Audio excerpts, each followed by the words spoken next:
Olá, estudantes do 7º ano. Neste vídeo nós vamos abordar sobre o gênero textual denominado tirinha, que vocês já conhecem bem, né? Provavelmente já leram várias histórias em quadrinhos, tirinhas e charges. Existem algumas características que são elementos composicionais desses gêneros discursivos literários, né? E nós vamos estudar pormenorizadamente hoje as características das tirinhas. Também vamos estudar um pouco sobre concordância verbal e concordância nominal, que vocês já conhecem também, já fazem uso na escrita de vocês, porém a gente vai hoje conceitualizar o que vem a ser uma concordância nominal e verbal dentro de uma frase, ok? Então vamos começar? Observem aqui que os nossos objetivos consistem em reconhecer o sujeito das orações, diferenciar verbos flexionados no singular e no plural e analisar a concordância verbal e nominal. Então, trouxemos uma tirinha para iniciar as reflexões. No primeiro quadrinho, nós temos os seguintes aspectos da linguagem verbal. Temos a frase ali, o diálogo dos personagens, né? Começando ali, a maioria dos gatos não toma sorvete. No segundo quadrinho, tudo bem, pensa o Garfield. No terceiro quadrinho, sobra mais para mim. Observem ali a expressão dele, né? O Garfield fica bem contente. Então, observem que as imagens, os desenhos aqui dos personagens, as expressões do olhar são os recursos utilizados pela pessoa que elaborou a tirinha, pelo autor da tirinha, que nós denominamos de linguagem não verbal, é a linguagem visual. E essa linguagem visual ou não verbal, ela está ali presente para auxiliar o leitor na interpretação. Então eu vou encontrar ali o humor, a ironia, a quebra de expectativas, que são características das tirinhas, se eu fizer uma leitura da globalidade do texto como um todo, tanto dos desenhos, das expressões do rosto, do olhar, das expressões faciais, né? Tanto das imagens ali, ilustrações que estão presentes, como da linguagem verbal, das palavras que constituem o todo dessa tirinha. Então vamos para a primeira atividade. Eu trouxe para vocês aqui apenas um quadrinho, né? Foi feito um recorte da tirinha e ali a linguagem verbal, né? Que consiste em afirmar que a maioria dos gatos não toma sorvete. Observem bem as expressões ali dos personagens. E aí, pessoal, nessa frase, qual é o sujeito? Eu vou dar um tempo, então, para vocês pensarem, né? Tentem se lembrar ali das aulas que vocês aprenderam a diferença entre sujeito, predicado e acertar a nossa primeira questão para começar a reflexão do nosso conteúdo de hoje.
continuando então, temos aqui como proposta então, né, de resposta para vocês, a frase, a maioria dos gatos, né, a expressão ali que inicia essa frase, é considerado aqui o sujeito, né? A partir então do não toma sorvete, nós temos ali o que seria o predicado, né? E o núcleo desse sujeito são os gatos, né, que é a palavra principal no caso, né, digamos assim. Então, a maioria dos gatos, sujeito da frase. Vejam que há uma concordância verbal, né? Ela ocorre quando a conjugação do verbo se adapta ao sujeito em número e pessoa. O sujeito pode estar no singular ou no plural e pode ser em primeira, segunda ou terceira pessoa. Observem no exemplo aqui, meu gato toma sorvete. O sujeito, meu gato, o verbo toma. Então vejam, o que é primeira, segunda, terceira pessoa? Vamos retomar aqui um pouquinho os pronomes pessoais do caso reto, né? Quando eu falo em conjugação verbal, em verbo, automaticamente eu tenho que pensar nos pronomes pessoais do caso reto, que são o que possibilita eu fazer a conjugação dos verbos e flexioná-los. Então os pronomes são eu, primeira pessoa do singular, tu, segunda do singular, e ele ou ela, terceira pessoa do singular, né? Então, eu, tu, ele, primeira, segunda e terceira pessoa do singular, respectivamente. Agora, nós também temos as pessoas no plural, né? Eu e mais alguém somos nós. Primeira pessoa do plural, por quê? Porque está incluso ali a presença do eu e mais alguém. Então, nós dizemos que o nós é a primeira pessoa do plural. Vós, que é a segunda pessoa do plural, e eles ou elas, a terceira pessoa do plural. Embora o tu, a segunda pessoa do singular, e o vós, que é a segunda do plural, não sejam utilizados no nosso cotidiano, mas eles existem, estão lá, né, na nossa gramática da norma culta, né? Então, esses são os pronomes pessoais e por meio da utilização desses pronomes que nós conseguimos conjugar os verbos e fazer as concordâncias verbais. Então, aqui no caso dessa frase, vamos retornar aqui para a gente entender melhor isso. Quando eu digo meu gato toma sorvete, meu gato se refere a ele, a terceira pessoa do singular. E eu tenho aqui o verbo tomar. Como que eu flexiono esse verbo? Para que ele faça a concordância verbal com o sujeito, meu gato, que seria o correspondente a ele. Quando estou acostumada a escrever, não preciso ficar pensando o tempo todo na conjugação do verbo tomar, porque a escrita sai automática, né? Mas se eu fosse conjugar, eu colocaria aqui da seguinte forma, o verbo tomar no presente, né? No tempo presente. Eu tomo, tu tomas, ele toma. Então, o meu gato toma. Nós tomamos, vós tomais e eles tomam, com a M no final, fazendo a flexão verbal adequada ao sujeito ao qual ela se refere, né? Então, meu gato toma sorvete. Se fosse no plural, meus gatos tomam, com M no final, sorvete, né? Então, o M no final pluraliza o verbo. É o M que vai fazer a pluralidade do verbo quando eu tenho um sujeito no plural. Se ao invés de um gato eu tenho dois, eu vou ter que colocar essa frase no plural, esse sujeito vai para o plural. Então, fica, meus gatos tomam sorvete. E eu tenho aí a concordância verbal, certo?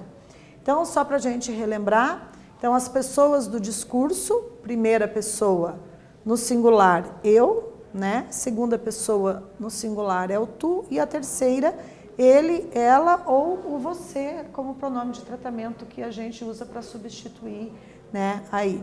O verbo, nós temos as flexões, né? Aqui tem um exemplo do verbo falar, eu falo, tu falas, ele fala. E primeira pessoa do plural é o nós, a segunda do plural é o vós e a terceira é eles ou elas, né? Como flexão do verbo falar, nós temos ali nós falamos, fazendo a concordância com o sujeito nós, vós falais e eles falam. Percebam que o verbo que foi escolhido aqui é um verbo da primeira conjugação, porque ele termina em ar. Então, todos os verbos da primeira conjugação são terminados em ar, né? Falar, estudar, namorar, brincar, jogar. Verbos da segunda conjugação terminam em er. Fazer, varrer, beber. E verbos da terceira conjugação terminam em ir. né? Sair, sorrir, fugir, etc. Então vejam, primeira conjugação, ar, segunda, ir e terceira, ir. A única exceção da língua portuguesa é o verbo pôr, mas ele foi enquadrado na segunda conjugação. Por ser derivado de ponere, poer, poente, acabou sofrendo algumas alterações linguísticas e hoje temos aí o verbo pôr sendo considerado da segunda conjugação. Por que é importante ter essas informações? Porque, vejam, todos os verbos terminados em ar vão ter a mesma conjugação. A palavra no final vai ter a mesma desinência número pessoal. Vamos fazer um exemplo? O verbo estudar, que é uma ação que vocês estão praticando neste momento. Ele segue as mesmas diretrizes da conjugação do verbo falar. Então, observe, se eu for conjugar aqui o estudar no presente, do modo indicativo, que é o que nós temos aqui de exemplo, né? Fica eu estudo, tu estudas, ele estuda. Nós estudamos, vós estudais e eles estudam.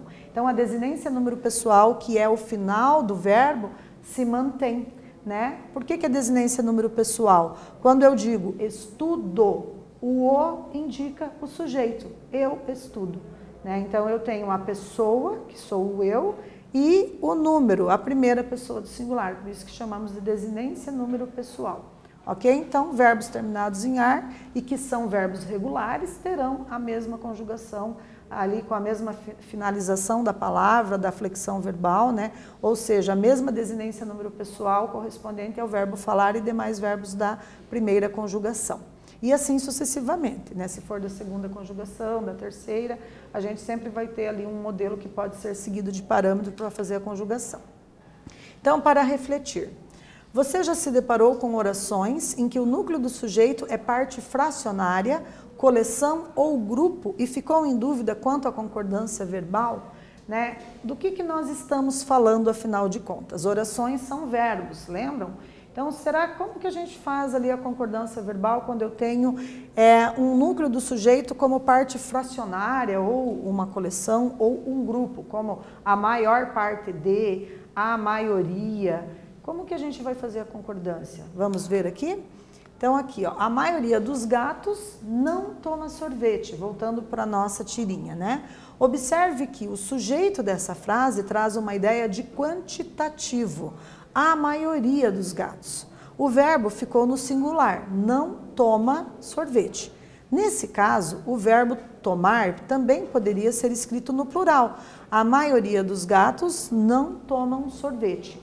Então, observe que quando eu tenho expressões partitivas como a maioria de, que ilustra, né, uma parte da população, no caso a maioria dos gatos, né, você pode tanto deixar o verbo no singular, toma, quanto no plural, tomam, com M no final. E aí a gente tem que é uma situação facultativa de uso do verbo. Singular ou plural, ambos estarão corretos na frase. Ok? Então, observem aqui, ó, um grupo de pessoas, opa, temos um coletivo aqui, né? Entraram ou entrou na prefeitura. O verbo tanto pode estar no plural, quanto pode estar no singular, ok? Veja que o sujeito, um grupo de pessoas, tem um núcleo no singular, grupo, né? No entanto, este último é seguido de uma palavra no plural, pessoas, né? Mas, como nós temos aqui, então, esse segmento aqui que indica um grupo de pessoas, você pode usar o verbo tanto no singular quanto no plural e estará correta a frase, ok? Então, quando o núcleo do sujeito é constituído de nome ou pronome que se refere a uma coleção ou grupo, seguido ou não de complemento no plural, o verbo pode ser conjugado no singular ou no plural. A língua moderna, porém, privilegia, por questões estéticas, a construção com a concordância verbal no singular. Né? Mas para a prova de concurso, para a prova que o professor porventura venha fazer com vocês sobre concordância, vocês saibam que tanto faz. Singular ou plural, a flexão verbal estará correta quando nós temos esse tipo de sujeito aí. Né? Então, exemplo aqui, ó, um grupo de pessoas entrou na prefeitura. Está correto. Então, do ponto de vista da estética linguística, talvez seja mais apropriado usar o entrou no singular.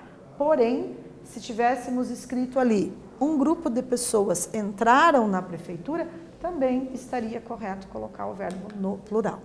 né? São expressões partitivas. Então, denomina-se de sujeito coletivo partitivo ao termo no plural em associação com o núcleo do sujeito no singular, que expressa a quantidade.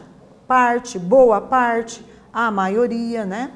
Quando isso ocorre, a concordância pode ser feita tanto com o núcleo do sujeito, e então ficará no singular, quanto com o substantivo após o núcleo, e portanto ficará no plural.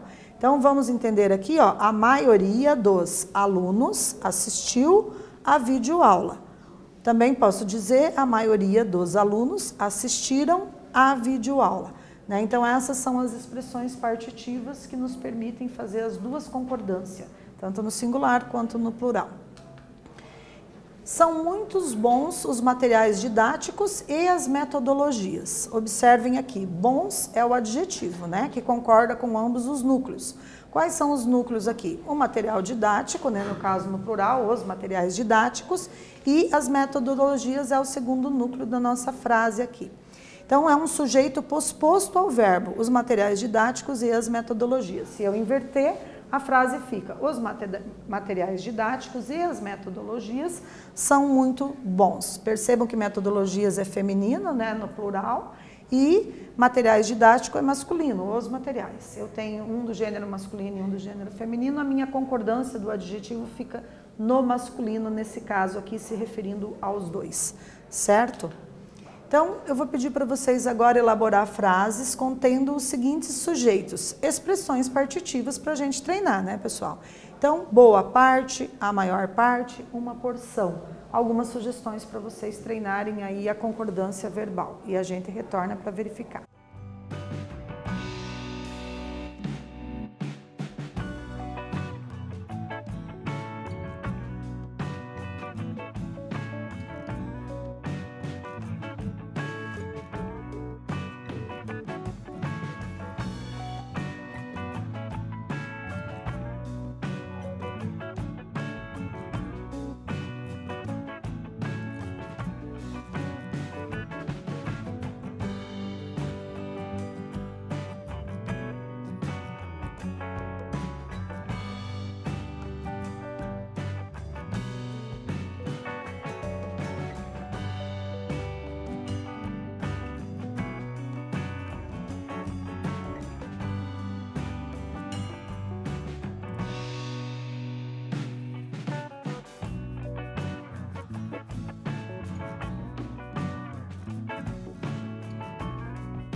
Retornando então, pessoal, observem uma sugestão de resposta apenas, né?